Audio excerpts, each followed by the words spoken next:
Subscribe कीजिए हमारे इस यूट्यूब चैनल स्टडी स्टार्स 27 को और लेटेस्ट वीडियो के लिए इस बेल आइकन को क्लिक करें।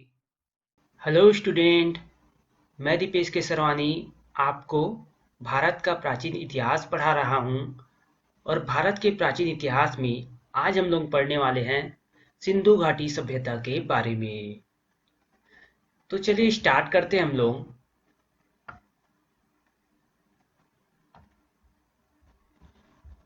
तो देखिए, सिंधु घाटी सभ्यता जो कि आपके 2500 ईसा पूर्व से 1750 ईसा पूर्व के बीच में रहा था। सिंधु घाटी सभ्यता का जो अवधि है वो 2500 ईसा पूर्व से 1750 ईसा पूर्व के बीच में है। और इसकी जानकारी कैसे होती है उसको देखिए। तो ये जो समय है उसकी जानकारी जो है कार्बन डेटिंग पद्धति के माध्यम से होती है। कार्बन 14 या फिर कार्बन डेटिंग पद्धति के माध्यम से इस समय की जानकारी होती है कि 2500 ईसा पूर्व से 1750 ईसा पूर्व के बीच में सिंधु घाटी सभ्यता का विकास हुआ था। आगे देखते हैं हम लोग सिंधु घाटी सभ्यता या फिर हड़प्पा सभ्यता। देखिए, सिंधु घाटी सभ्यता को हड़प्पा सभ्यता भी कहा जाता है, साथ ही इसे कांस्ययुगीन सभ्यता भी कहा जाता है। सिंधु घाटी सभ्यता, हड़प्पा सभ्यता, कांस्ययुगीन सभ्यता या फिर सैंधव सभ्यता, तो ये चारों नाम जो है ये सभी इसी सभ्यता के नाम हैं। देखिए आगे यहाँ पे, जिसे आद्य ऐतिहासिक काल के अंतर्गत माना जाता है। जो सिंधु घाटी सभ्यता है उसे आद्य ऐतिहासिक काल के अंतर्गत माना जाता है। पिछले वीडियो में मैंने आपको बताया था आद्य ऐतिहासिक काल के अंतर्गत आता है सिंधु घाटी सभ्यता। तो देखिए 1921 में पुरातत्ववेत्ता राय बहादुर दयाराम साहनी ने खुदाई के दौरान सर्वप्रथम हड़प्पा नाम क्षेत्र की खोज की, इसलिए इस सभ्यता का नाम हड़प्पा सभ्यता भी पड़ा। तो 1921 में राय बहादुर दयाराम साहनी ने, जो कि एक पुरातत्ववेत्ता थे, उन्होंने खुदाई के दौरान सबसे पहले हड़प्पा नामक क्षेत्र की खोज की थी। इस कारण सिंधु घाटी सभ्यता का नाम हड़प्पा सभ्यता पड़ा। आगे देखते हैं हम लोग। इस समय भारतीय पुरातत्व विभाग कलकत्ता के महानिदेशक जो थे वो जॉन मार्शल थे। इन्होंने 1924 में सिंधु सभ्यता नाम का एक उन्नत नगरीय सभ्यता की घोषणा की। तो इस समय जो थे भारतीय पुरातत्व विभाग कोलकाता के महानिदेशक जॉन मार्शल थे। इन्होंने 1924 में सिंधु सभ्यता नाम की एक नगरीय सभ्यता की घोषणा की। तो 1924 में की घोषणा जॉन मार्शल ने, जो कि ये महानिदेशक थे भारतीय पुरातत्व विभाग के। इस सभ्यता का उदय जो है भारतीय उपमहाद्वीप के पश्चिमोत्तर में हुआ है। तो भारतीय उपमहाद्वीप के पश्चिम उत्तर दिशा में सिंधु सभ्यता का उदय हुआ था। और इसका जो भौगोलिक क्षेत्रफल है वो 12,99,600 वर्ग किलोमीटर है, मतलब लगभग 13 लाख वर्ग किलोमीटर। तो 13 लाख वर्ग किलोमीटर एरिया में सिंधु सभ्यता फैला हुआ था। आगे देखते हैं हम लोग। इस समय के जो समकालीन सभ्यता थी वो थी मिस्र की सभ्यता, सुमेर की सभ्यता, मेसोपोटामिया जो आपके इराक ईरान की सभ्यता है इस समय थी, और फारस की सभ्यता इत्यादि सभ्यता जो थी इस समय सैंधव सभ्यता या फिर सिंधु घाटी सभ्यता की समकालीन थी।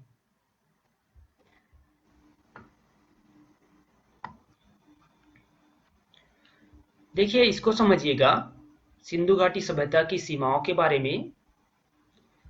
सिंधु घाटी सभ्यता जो है उत्तर में मांडा या फिर मांड जो है जम्मू कश्मीर का, वहां तक फैला हुआ था उत्तर में। दक्षिण सीमा की बात करें तो दाइमाबाद, जो कि महाराष्ट्र का एरिया है, वहां तक सिंधु सभ्यता फैला हुआ था। पूर्व सीमा की बात करें तो आलमगीरपुर, मेरठ, उत्तर प्रदेश, तो पूर्व में मेरठ उत्तर प्रदेश तक फैला हुआ था। और पश्चिम सीमा की बात करें तो सूतकांगेडोर, जो कि बलूचिस्तान का एरिया है, वहां तक फैला हुआ था सिंधु घाटी सभ्यता की सीमाएं। तो ये आपको याद रखना है, चारों दिशाओं की जो अंतिम सीमा थी सिंधु घाटी सभ्यता की, ये आपको याद रखना है। बाकी हम लोग मैप में देख लेते हैं।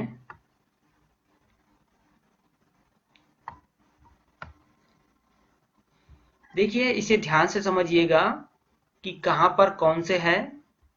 जैसे कि मैंने बताया सूतकांगेडोर, तो ये यहाँ पर है बलूचिस्तान पर, और ऊपर आप देख सकते हैं पश्चिमी सीमा है सूतकांगेडोर, जो कि बलूचिस्तान में है।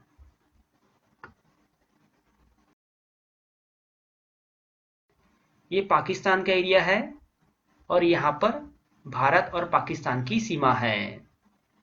देखिए यहाँ पे जो मैंने मांड कहा, मांडा, तो ये एरिया है जम्मू कश्मीर का, यहाँ पर उत्तरी सीमा।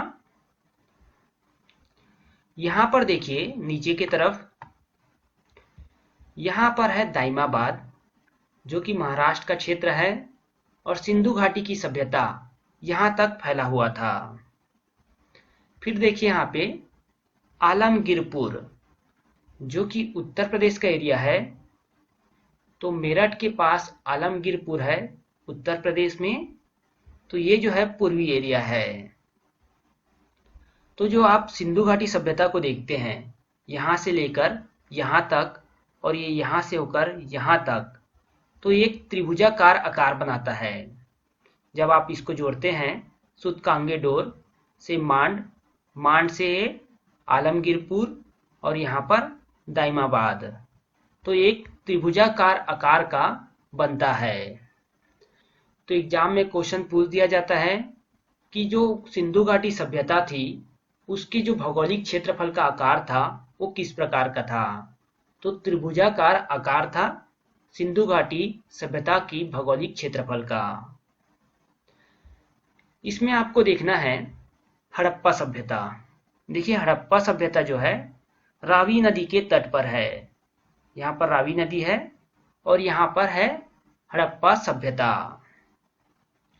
आगे देखिए मोहनजोदड़ो, मोहनजोदड़ो जो है यहाँ पर है, आप देख सकते हैं सिंधु नदी के तट पर, ये जो सिंधु नदी है इसके तट पर मोहनजोदड़ो। चाहुदड़ो की बात करें तो यहाँ पर है ये।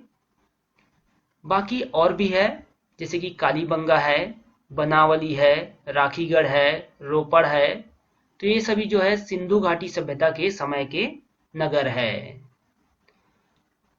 धौलावीरा यहाँ पर है, आप गुजरात में देख सकते हैं। यहाँ पर है रंगपुर, यहाँ पर है लोथल। तो इस मैप के जरिए से आप देख सकते हैं कि कौन सा नगर कहाँ पे अवस्थित है, और जो सिंधु घाटी सभ्यता है वो कहाँ पर बसा है, तो सिंधु नदी के आसपास के एरिया में। चलिए देखते हैं आगे हम लोग।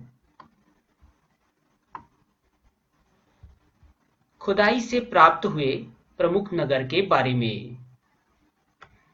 तो सिंधु सभ्यता के दौरान, सिंधु घाटी सभ्यता के दौरान खुदाई से बहुत सारे नगर प्राप्त हुए हैं, जिसमें से कुछ प्रमुख नगर हैं उसके बारे में हम लोग यहाँ पर देख लेते हैं। सबसे पहले हड़प्पा नगर की बात करें तो 1921 वर्ष में राय बहादुर दयाराम साहनी के द्वारा यहाँ पर खुदाई की गई थी, जो कि रावी नदी के तट पर है। हड़प्पा नगर रावी नदी के तट पर। मोहनजोदड़ो जो कि दूसरा प्रमुख स्थल है, 1922 में इसकी खोज हुई, और राखाल दास बनर्जी ने इस जगह की खोज की, जो कि सिंधु नदी के तट पर है। चाहुदड़ो की बात करें तो 1931 में गोपाल मजूमदार ने इस क्षेत्र की खोज की जो कि सिंधु नदी के तट पर है। देख लेते हैं हम लोग चाहुदड़ो, और ये सिंधु नदी यहाँ पर आ रहा है। तो यहाँ पर देखिए ये क्या है, सिंधु नदी के तट पर। मोहनजोदड़ो ये भी आपके सिंधु नदी के तट पर। हड़प्पा रावी नदी के तट पर। कालीबंगन 1953 में खोज हुई इसकी। अमलानंद घोष, बीबी लाल और बी के थापर, इन तीनों ने की इस जगह की खोज घग्गर नदी के तट पर। कालीबंगन घग्गर नदी के तट पर। देखिए आप यहाँ पे, तो देखिए कालीबंगन है यहाँ पर और यहाँ पर है घग्गर नदी। तो इसके तट पर हुआ कालीबंगा की खोज। लोथल की बात करें तो 1955 में इसकी खोज हुई रंगनाथ राव के द्वारा, जो कि भोगवा नदी के तट पर है। आलमगीरपुर की बात करें तो 1958 में खोज हुई यज्ञदत्त शर्मा के द्वारा, जो कि हिंडन नदी के तट पर है। देख सकते हैं आप यहाँ पे आलमगीरपुर जो कि हिंडन नदी के तट पर है और लोथल जो कि भोगवा नदी के तट पर है।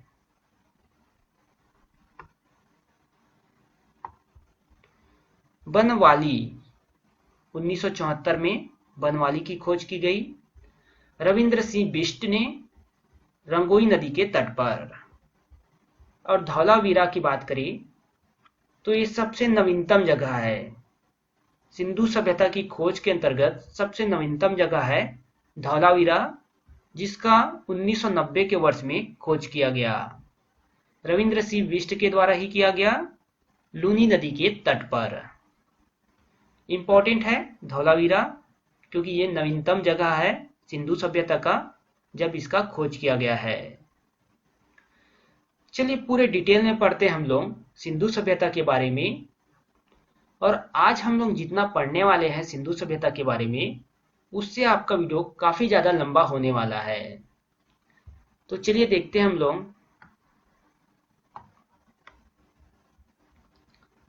पहला है हड़प्पा नगर, जो कि सिंधु सभ्यता का प्राप्त हुए नगरों में पहला नगर है। 1921 में सर्वप्रथम इस सभ्यता की खोज की गई। सिंधु सभ्यता जो कि 2500 ईसा पूर्व से लेकर 1750 ईसा पूर्व के बीच के दौरान बसा हुआ था, उस सभ्यता की जो खोज है 1921 में सर्वप्रथम की गई। और यहाँ पर जो पहला नगर प्राप्त हुआ सिंधु सभ्यता से संबंधित वो था हड़प्पा नगर। इसकी खोज दयाराम साहनी ने की।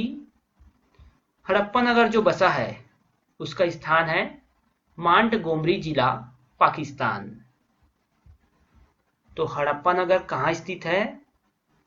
तो मांटगोमरी जिला, पाकिस्तान में।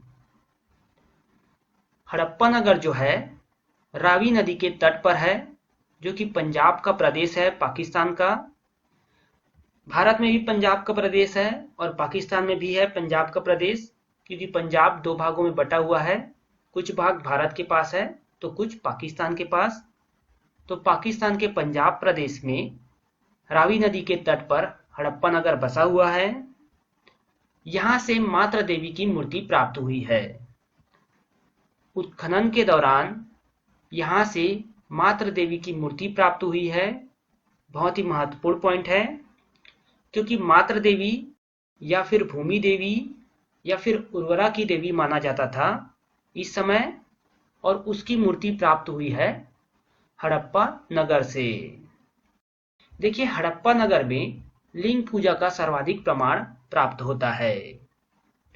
यहाँ पे जो पॉइंट बताया जाएगा आपको, सारे पॉइंट एग्जाम में डायरेक्ट क्वेश्चन में पूछे जाते हैं, इसलिए आप पॉइंट को जरूर याद करिएगा कि यहाँ पर क्या क्या प्राप्त हुए हैं और किस चीज के लिए ये जगह फेमस है। तो लिंग पूजा का सर्वाधिक प्रमाण प्राप्त होता है हड़प्पा नगर से। आगे देखते हैं हम लोग। मोहनजोदड़ो की बात करें तो मोहनजोदड़ो जो कि हड़प्पा सभ्यता या फिर सिंधु सभ्यता का एक प्रमुख नगर है। 1922 में इसकी खोज हुई। खोजकर्ता थे राखालदास बनर्जी। स्थान था लरकाना जिला, पाकिस्तान, जो कि सिंध प्रांत में स्थित है। पाकिस्तान के सिंध प्रांत, लरकाना जिला, जहां मोहनजोदड़ो नाम का एक नगर है। मोहनजोदड़ो का मतलब होता है मृतकों का टीला। मृतकों का टीला कहा जाता है मोहनजोदड़ो को। महत्वपूर्ण पॉइंट है, डायरेक्ट एग्जाम में क्वेश्चन पूछा जाता है इस प्रकार का। साथ ही मोहनजोदड़ो से देखिए विशाल स्नागार, अन्नागार, कांस्य की नर्तकी। देखिए कांस्य की नर्तकी बहुत ही इंपॉर्टेंट है, याद रखिएगा। ऊनी व सूती के वस्त्र के प्रमाण, पशुपतिनाथ की मूर्ति, योगी की मूर्ति इत्यादि प्राप्त हुए हैं। तो मोहनजोदड़ो से ये सभी प्राप्त हुए हैं, जिसमें आपके लिए बहुत ही ज़्यादा इंपॉर्टेंट है विशाल स्नागार, पशुपतिनाथ की मूर्ति और कांस्य की नर्तकी। ये तीन बहुत ही ज़्यादा इंपॉर्टेंट है मोहनजोदड़ो से संबंधित क्वेश्चन में। आगे देखते हैं हम लोग। मोहनजोदड़ो को इस सभ्यता की मुख्य राजधानी माना जाता है। यह सबसे बड़ा शहर था। यहाँ इस सभ्यता का सबसे बृहद स्नानागार बना हुआ है। देखिए मुख्य राजधानी की बात करें तो मोहनजोदड़ो है। हड़प्पा जो है, हड़प्पा नगर, वो भी राजधानी था, लेकिन यहाँ पर मुख्य राजधानी की बात करें तो मोहनजोदड़ो था। यहाँ से बृहद स्नानागार प्राप्त हुए हैं। उसके जो आकार थे उसके बारे में देख लीजिए। तो 11.88 मीटर लंबा था, 7.01 मीटर चौड़ा था और 2.43 मीटर गहरा था। तो ये साइज था जो बृहद स्नानागार प्राप्त हुए थे मोहनजोदड़ो से। और ये बहुत फेमस था एक स्मारक के रूप में, जो बृहद स्नानागार थे मोहनजोदड़ो के। तो इसलिए इसको आप याद जरूर रखिएगा। आगे देखते हैं हम लोग। कालीबंगन जो कि भारत के अंतर्गत आता है, राजस्थान में। और यहाँ से मोस्ट इंपॉर्टेंट चीज ये है कि जूते हुए खेत मिले हैं कालीबंगन से। साथ ही अग्निकुंड मिले हैं, अग्निकुंड या फिर हवन कुंड मिले हैं कालीबंगन से। दूसरा महत्वपूर्ण चीज, कालीबंगन का अर्थ होता है काले रंग की चूड़ियां। यह भी एग्जाम में पूछा जाता है डायरेक्ट कि कालीबंगन का अर्थ क्या है, तो काले रंग की चूड़िया से है। अंतिम संस्कार की बात करें तो 3 प्रकार के साक्ष्य मिलते हैं अंतिम संस्कार से संबंधित, जैसे कि जलाना, दफनाना और खुले में छोड़ देना। पशु पक्षियों के लिए खुले में छोड़ दिया जाता है मृतकों का शरीर। तो 3 प्रकार का अंतिम संस्कार होता था सैंधव सभ्यता में, जो सिंधु घाटी का सभ्यता है वहां पर। और इसका साक्ष्य जो है कालीबंगन से प्राप्त हुआ है। आगे देखते हैं हम लोग। लोथल जो कि गुजरात के अंतर्गत आता है। लोथल और रंगपुर से चावल के दाने मिले हैं। तो ये भी जो है बहुत ही इंपॉर्टेंट है। लोथल और रंगपुर से चावल के दाने मिले हैं। लोथल और सुतकोदता को इस सभ्यता का बंदरगाह कहा जाता है। तो सिंधु सभ्यता का बंदरगाह किसे कहा जाता है, तो लोथल और सुतकोदता को। लोथल से भी अग्निकुंड मिले हैं, हवन कुंड मिले हैं, ये भी इंपॉर्टेंट है। आगे देखिए, मनके बनाने का कारखाना मिला है लोथल से। लोथल से प्राप्त हुए हैं मनके बनाने का कारखाना। मनके मतलब जो माला है, तो माला बनाने का कारखाना मिला है लोथल से। लोथल एकमात्र ऐसा शहर था जिसके घर के दरवाजे जो थे वो गली की ओर ना खुलकर मुख्य सड़क की ओर खुला करते थे। तो लोथल एक ऐसा शहर था सिंधु सभ्यता के दौरान जिसके दरवाजे जो है मुख्य सड़क की ओर खुलते थे। बाकी जो घर के दरवाजे थे वो घर के पीछे की ओर खुलते थे। मुख्य सड़क पर ना खुलकर जो बाकी नगर थे सिंधु सभ्यता के, वहां के दरवाजे जो थे वो घर के पीछे की ओर खुलते थे। ये भी इंपॉर्टेंट पॉइंट है। चलिए आगे देखते हैं हम लोग।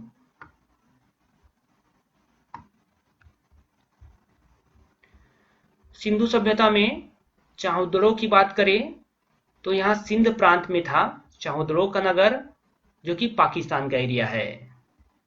यहाँ भी मनके बनाने का कारखाना प्राप्त हुआ है। मनके कहने का मतलब माला बनाने का कारखाना। सबसे महत्वपूर्ण चीज ये है कि कुत्ते द्वारा बिल्ली का पीछा करने का पद चिन्ह का साक्ष्य मिला है चाहुद्रो से। यहाँ पर इंपॉर्टेंट पॉइंट है कि कुत्ते द्वारा बिल्ली का पीछा करने का पद चिन्ह मिला है चाहुद्रो से। चाहुद्रो को सिंधु घाटी सभ्यता का औद्योगिक नगर कहा जाता था।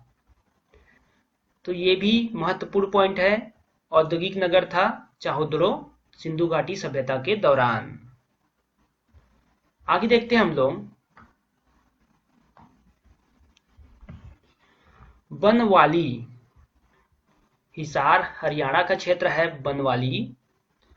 तो बनवाली से भी मातृ देवी की मूर्ति प्राप्त हुई है। साथ ही यहाँ से तांबे की कुल्हाड़ी प्राप्त हुई है। और बनवाली की जो बनावट थी वो शतरंज के आकार का था। जिस प्रकार शतरंज के बोर्ड के खाने होते हैं उसी प्रकार था बनवाली की बनावट। देख लीजिए, शतरंज के आकार का था बनवाली की बनावट। इंपॉर्टेंट पॉइंट ये भी है कि तांबे के कुल्हाड़ी प्राप्त हुए हैं बनवाली से और मातृ देवी की मूर्ति भी प्राप्त हुई है। फिर है सुतकोटडा। ये भी जो है आपके गुजरात के क्षेत्र है, कच्छ के स्थान पर है सुतकोटडा। यहाँ घोड़े की अस्थियां प्राप्त हुई है। महत्वपूर्ण है, घोड़े की अस्थियां प्राप्त हुई है सुतकोटडा से। तो घोड़े की अस्थियां यहां से प्राप्त हुई हैं। आगे देखते हैं हम लोग। रंगपुर, सिंधु सभ्यता के दौरान जो रंगपुर था जो कि गुजरात के क्षेत्र में था, धान की भूसी मिली है या फिर चावल के दाने मिले हैं। एग्जाम में कुछ भी पूछा जाए, धान की भूसी मिली कहाँ से है या फिर चावल के दाने कहाँ से मिले हैं, तो रंगपुर और लोथल से। लोथल से भी प्राप्त हुए हैं चावल के दाने, अभी मैंने आपको ऊपर बताया था। चलिए आगे देखिए आलमगीरपुर के बारे में।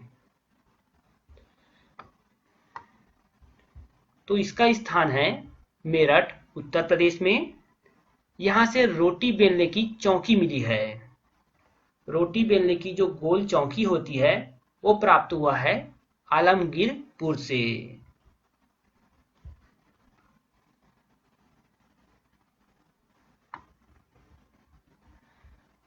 फिर है रोपड़, जिसका स्थान है पंजाब का। तो पंजाब का क्षेत्र है रोपड़। यहाँ कुत्ते को मालिक के साथ दफनाए जाने का साक्ष्य प्राप्त हुआ है। कुत्ते को मालिक के साथ दफनाने का साक्ष्य प्राप्त होता है रोपड़ से। धौलावीरा स्थान जो है वहां से, देखिए गुजरात के स्थान है धौलावीरा, जहां से जल कुंड और भारत में खोजा गया ये सबसे नवीनतम स्थल है। धौलावीरा जो है भारत में खोजा गया सबसे नवीनतम स्थल है और धौलावीरा से जल कुंड प्राप्त हुए हैं। तो वहां पर जल कुंड है धौलावीरा में, सिंधु घाटी सभ्यता का, और धौलावीरा गुजरात का क्षेत्र है। तो देखिए सिंधु घाटी से सभ्यता से संबंधित जो महत्वपूर्ण चीजें थी यहाँ पे डिस्कस किया गया है। आगे हम लोग देखेंगे सिंधु घाटी सभ्यता की जो नगरीय व्यवस्था है, किस प्रकार की नगरीय व्यवस्था थी और कौन कौन से प्रमुख चीजों का व्यापार किया जाता था सिंधु घाटी सभ्यता के दौरान उसके बारे में। तो इस वीडियो को यहीं पे समाप्त करते हैं। आगे हम लोग नेक्स्ट वीडियो में पढ़ेंगे सिंधु घाटी सभ्यता के और भी प्रमुख चीजों के बारे में।